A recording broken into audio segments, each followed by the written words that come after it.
আজকে আমি হাজির হয়ে গেছি স্বাস্থ্যকর রুটির রেসিপি নিয়ে।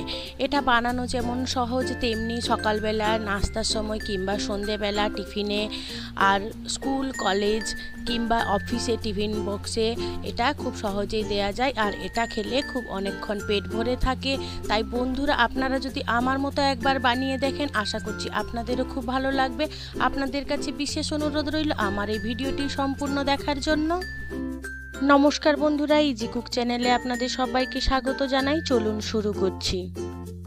বন্ধুরা, সকালবেলা তো আমাদের টাইম থাকে না, তাই আমি আগের দিন রুটি করে রেখে দিয়েছিলাম। তো সেই রুটি আমি নিয়ে নিয়েছি। আপনারা চাইলে টাটকা টাটকা করে নিতে পারেন।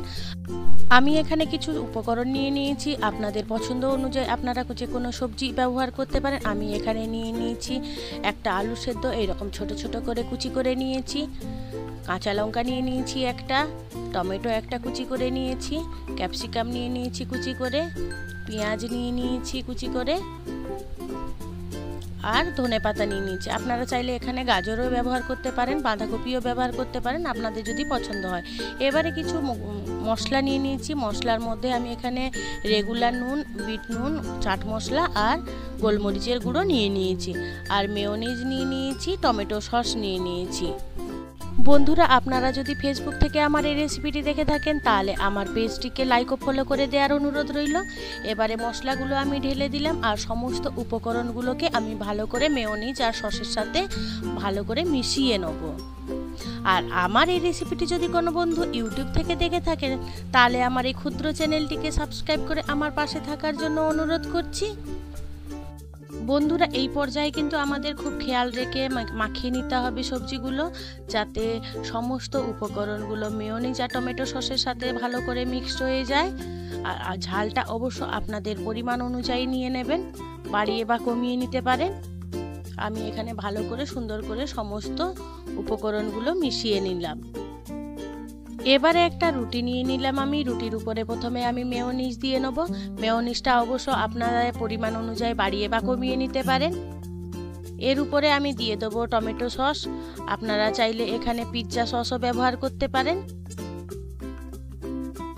এবারে একটা চামচ দিয়ে আমি মেয়োনিজ আর টমেটো সসটাকে রুটির উপরে ভালো করে স্প্রেড করে দেবো, যাতে রুটির পুরো গায়েটা লেগে থাকে।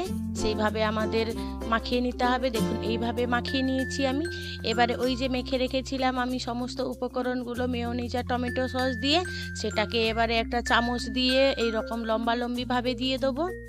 আপনাদের পরিমাণ অনুযায়ী আপনারা নিয়ে নেবেন। আমি এখানে 3 থেকে 4 চামচ মতন ইউজ করেছি। এইভাবে সুন্দর করে অ্যারেঞ্জ করে নিচ্ছি। এবারে 2 হাত দিয়ে রুটিটাকে সুন্দরভাবে আমাদের ফোল্ড করে নিতে হবে।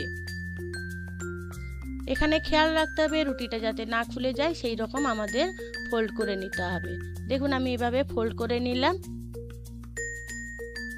দিয়ে এক সাইড করে রেখে দিলাম। এবারে গ্যাসে আমি একটা ফ্রাইং প্যান বসিয়ে দিলাম। তাতে আমি কুকিং অয়েল নিয়ে নিয়েছি।